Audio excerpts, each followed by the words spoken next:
पढ़ेंगे ये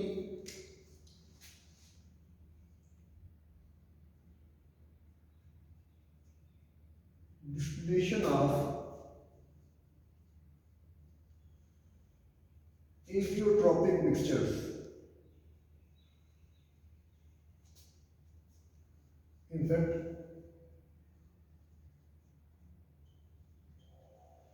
fractional distillation of azeotropic mixtures.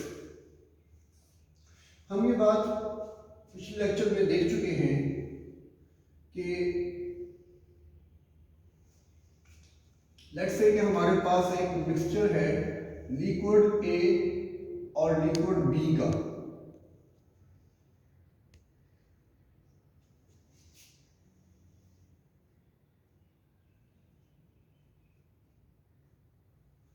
अब यहां पे हम ये कंडीशन लगा रहे हैं कि vapour pressure of liquid A is greater than vapour pressure of liquid B. That mean boiling temperature of the liquid A is less than the boiling temperature of the liquid B. तो जब हम graph draw करेंगे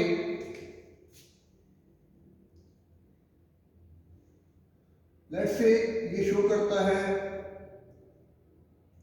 vapour pressure of liquid B को और ये show करता है total pressure of liquid A को।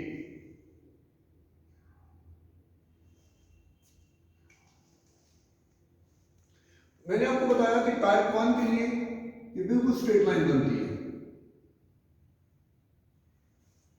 जबकि टाइप 2 और टाइप 3 वो हमें दो तरह के बिहेवियर शो कराते हैं। एक बिहेवियर में हमने ये देखा कि उनका जो टोटल प्रेशर होता है वो एक मैक्सिमम पॉइंट तक पहुंचता है, जबकि दूसरे जो लिक्विड्स है उनके अंदर हमने ये बात की कि उनके अंदर टोटल प्रेशर एक मिनिमम पॉइंट को अचीव करता है।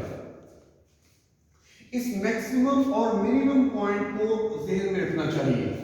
इस बुनियाद पर हम कहते हैं कि ये जो लिक्विड्स होते हैं दे शो दी पॉजिटिव डेविएशन,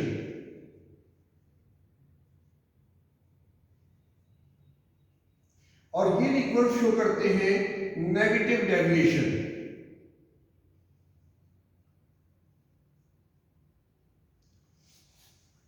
दूसरी बात कि इस पॉइंट पर और इस पॉइंट पर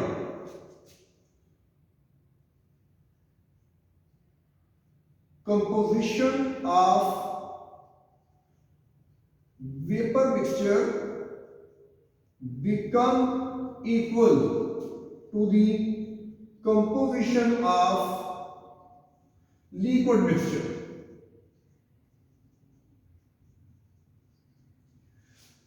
जिसका नतीजा ये निकलता है कि इस पॉइंट के बाद, इस पॉइंट पर पहुंचने के बाद फर्दर इन मिक्सचर्स को डिस्टिलेशन की मदद से एक दूसरे से जुदा करना हमारे लिए अब मुमकिन नहीं रहता। अब हम देखते हैं कि ऐसा किस तरह से जो है वो हम समझेंगे डिस्टिलेशन की कर्व के अंदर। जैसे हमने एजियोट्रोपिक मिक्सचर के लिए डिस्टिलेशन की कर्व बनाई, सॉरी जियोट्रोपिक के लिए हमने बनाई थी, आज हम एजियोट्रोपिक के लिए बना सकते हैं। तो देखिए बेटा, पहले पॉजिटिव डेविएशन वालों को देखिए। जब हमने कहा कि बी का बॉइलिंग वेपर प्रेशर कम है तो इसका मतलब है कि बी का बॉइलिंग पॉइंट ज्यादा है। सो अगर हम ग्राफ प्लॉट करते हैं कंपोजिशन ऑन एक्स एक्सिस और temperature on Y axis,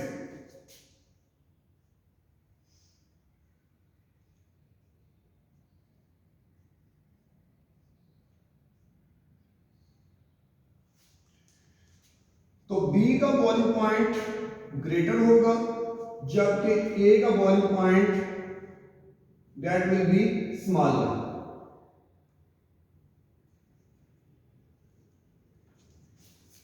Now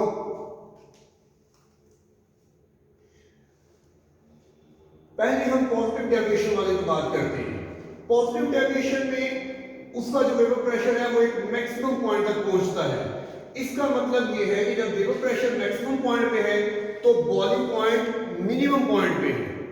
सो अब हमें यहां पे जो कर्व हासिल होता है वो कर्व कुछ इस किस्म का होता है।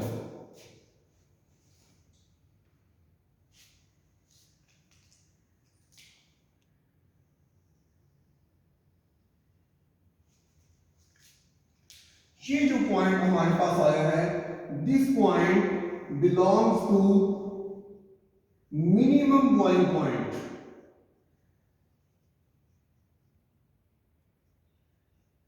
और ये इसके रेफरेंस पे है कि जहां पे उसका मैक्सिमम वेपर प्रेशर होगा उसके अकॉर्डिंगली दूसरी तरफ उसका मिनिमम बॉइलिंग पॉइंट होगा। तो इस पॉइंट पे जब हम उसे बॉयल करेंगे, इस पॉइंट पे बॉयल करते हुए जो उसकी वेपर में कंपोजिशन है वो ही उसकी लिक्विड में कंपोजिशन है, लिहाजा उसको आपस में सेपरेट, उसको एक दूसरे से सेपरेट करना हमारे लिए मुमकिन नहीं रहेगा। फर्ज करें हम इसको टेम्परेचर किसी का स्टार्ट करते हैं, लेट्स से हम इसे टेम्परेचर जी पर पढ़ते हैं। अब टेम्परेचर जी पर आप नोट करें इस वक्त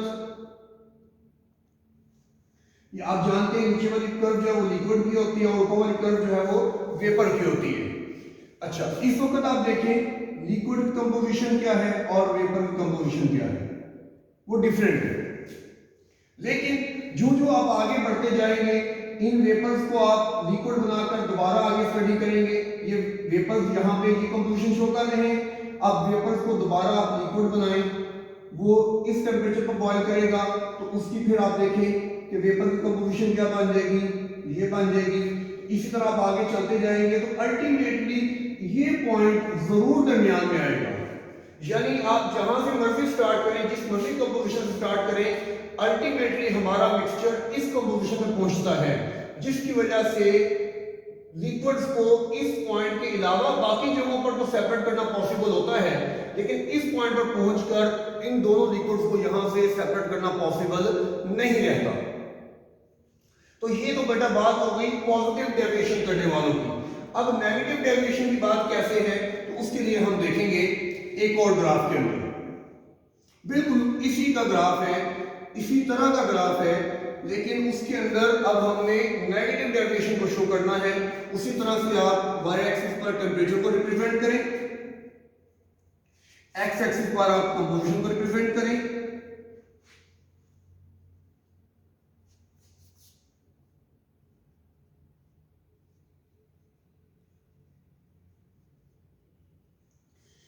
अगेन ये याद करें कि हमारे पास जो बी है उसका बॉइलिंग पॉइंट ज्यादा है और ए का बॉइलिंग पॉइंट कम है।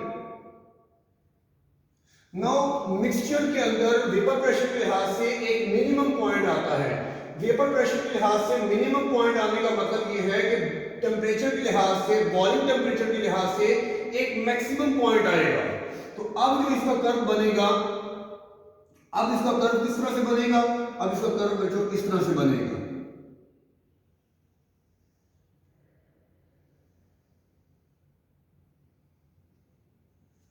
एक मैक्सिमम पॉइंट इसके अंदर हमें नजर आएगा।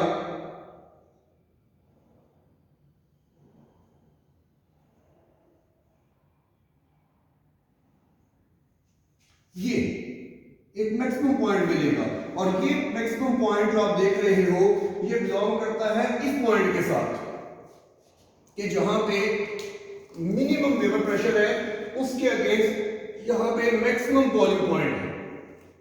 अगेन इस ग्राफ को आप किसी टेम्परेचर पे स्टडी करें, लेट्स से कि आप इसे स्टडी करते हैं इस टेम्परेचर पर, टेम्परेचर आप इसको भी जी बेशक कह लें। आप देखें हम जानते हैं कि नीचे वाला कर्व लिक्विड का है, ऊपर वाला कर्व वेपर्स का है। तो अब क्या होगा, यहां पे आप नोट करें कंपोजिशन और है, वेपर की कंपोजिशन और है, ठीक है, सॉरी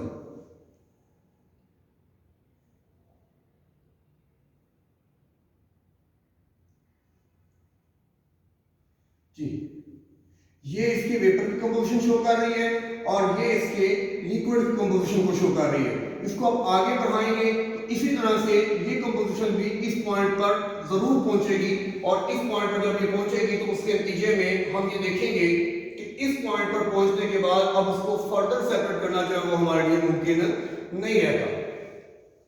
तो ये बेटा हमारे पास है नेगेटिव डेविएशन, जहां पर लिक्विड जो है वो एक मैक्सिमम पॉइंट बॉइलिंग पॉइंट के लिहाज से हासिल करते हैं और उनको वहां पे सेपरेट करना जो है वो हमारे लिए मुमकिन नहीं रहता। तो ये हमारे पास फ्रैक्शनल डिस्टिलेशन ऑफ एजियोट्रॉपी की कर्व है, जिसके अंदर दोनों तरह की डेविएशन आपके सामने है। ये पॉजिटिव डेविएशन है, ये हमारे पास नेगेटिव डेविएशन है। इसको क्लियर करें, इसमें अगर कोई चीज रह जाएगी तो इंशाल्लाह हम उसको बाद में देख लेंगे।